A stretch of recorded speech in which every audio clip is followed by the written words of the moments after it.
ever wondered where these, or these come from?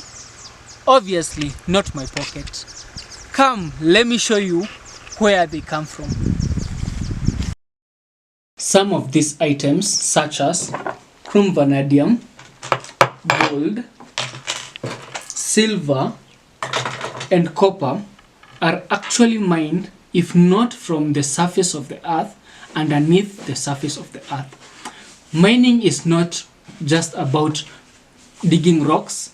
Mining is more of decision making of money, dominating the market share, and consistent profitability.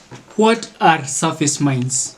Surface mining is the extraction of minerals or resources from or near the surface of the earth. Types of surface mines are like 1. Open pit mines, where we mine minerals like copper. 2. Strip mining, where we mine minerals like coal. 3. There is quarrying, where we mine minerals like limestone. A lot goes into surface mines, and some of these things are: 1. We have strip ratio. So what is strip ratio? Strip ratio is the amount of overburden removed in comparison to the amount of ore recovered. Think of it as the amount of dirt you have to move to get to a certain amount of ore. The second one we have is bench geometry and slope stability. In bench geometry, we think of it as a giant staircase that moves inside, that is built inside the earth, and the step is the bench. The distance between one bench and the other is a slope.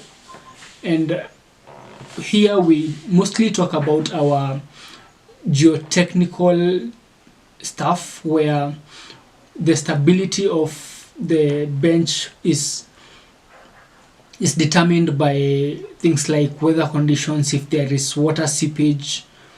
And the next thing we are going to talk about on surface mining, we have haul roads. Think of it as the superhighways of the mine, where we want our highways wide, smooth.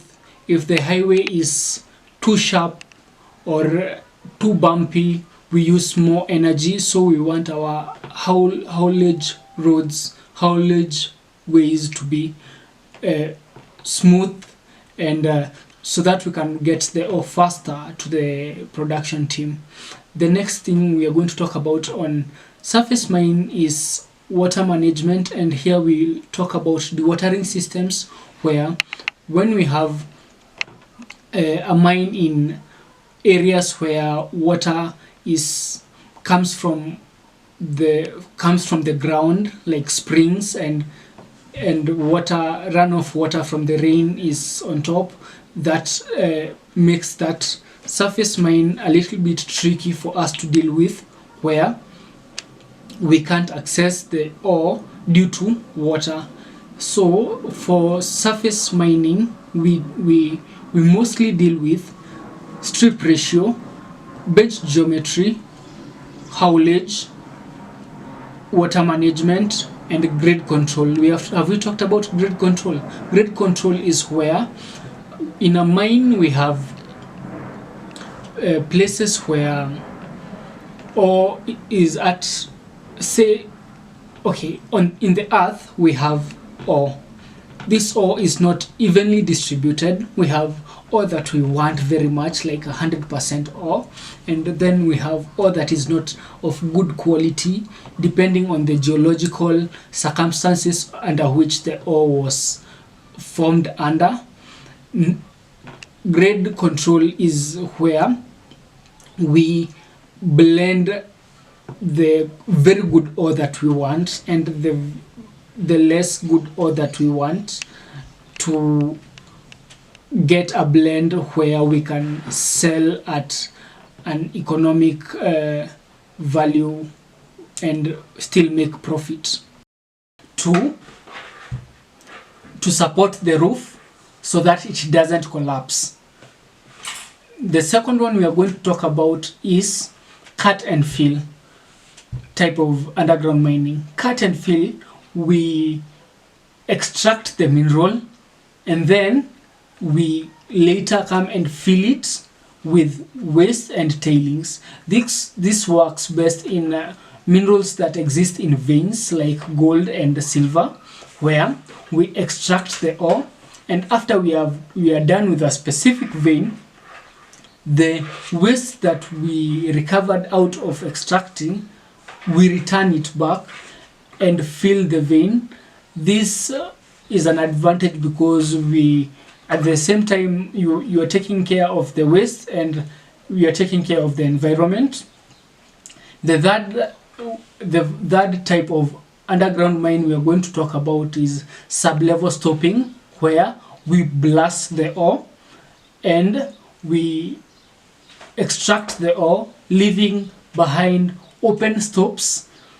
This works best in hard rocks, minerals like copper, zinc and lead, where we use blasting material. This requires that area.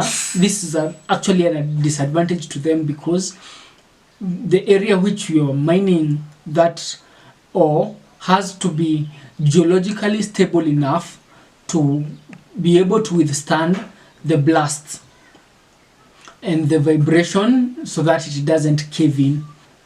The fourth underground mine type we are going to talk about is block caving, where we horizontally slice the ore, remove that part, and then allow the roof to crumble down, and then we collect the ore. This type of mining is, it requires a lot of upfront cash, and it has a lot of ground disturbance, but it gives back, that I can promise. The last part we're going to talk about is long wall mining, where we mine. This is a type of mining where we mine coal. We usually use a machine called a shearer, where the shearer slices the coal at one go, and from there we mine that coal that way in slices by the machine called the shearer. In underground mining, there are technical terms like the shaft. The shaft is like a highway of where people are transported from the top, if you may allow us to call it the top ground, to underground, from the top ground to the underground, and it is usually go and look up the technical terms of the underground mine, like shafts, decline, drifts, and ramps, where and how they are used in the underground mines. Tukutane kwa comment section. When do we lose it all? When we lose it all is when we get greedy. For example, when we are using a technique like room and pillar, where the pillar consists of ore, when you start getting greedy and start skimming off the ore out of the pillar weakens, and now it can no longer hold the weight of the roof, which will lead to crumbling and eventually might lead to deaths and closure of the mine due to its collapse. The second one is use of old feasibility studies, where 10-15 years down the line you are still using the same feasibility study that was done in the beginning of the mine. Right now things have changed, new directions have been taken, new decisions have been taken. It's only logical to do or to engage an independent party to do a fresh feasibility study. The third one is under budgeting for environment. The environment is part and parcel of the mining endeavor, and its sustainability is core to what we are doing. When we are under budget, you cannot really get the best out of rehabilitation of the mine that will get you in quotes head on with the NEMA and the people in charge of environmental policies. The last one we can talk about is when you ignore the local rules, local contents.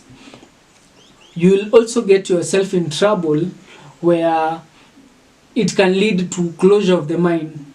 And there is where we're going to end our session for today. We have talked about surface mine, we have talked about underground mines, we have talked about types of surface mine, types of underground mines, some of the technical terms used in surface mines. We have had homework for underground mines, and we have eventually talked about where we lose the money when we get greedy, when we don't follow the rules, when we under budget for environment, and when we use all feasibility studies. So at this point and juncture, I would like to stop here and let you click subscribe, share, and like our video, and tell a friend to tell a friend. If you are an engineer, person interested in how rocks turns into wealth, and if you are an investor, you are all welcome, and there is something for you. Sayonara.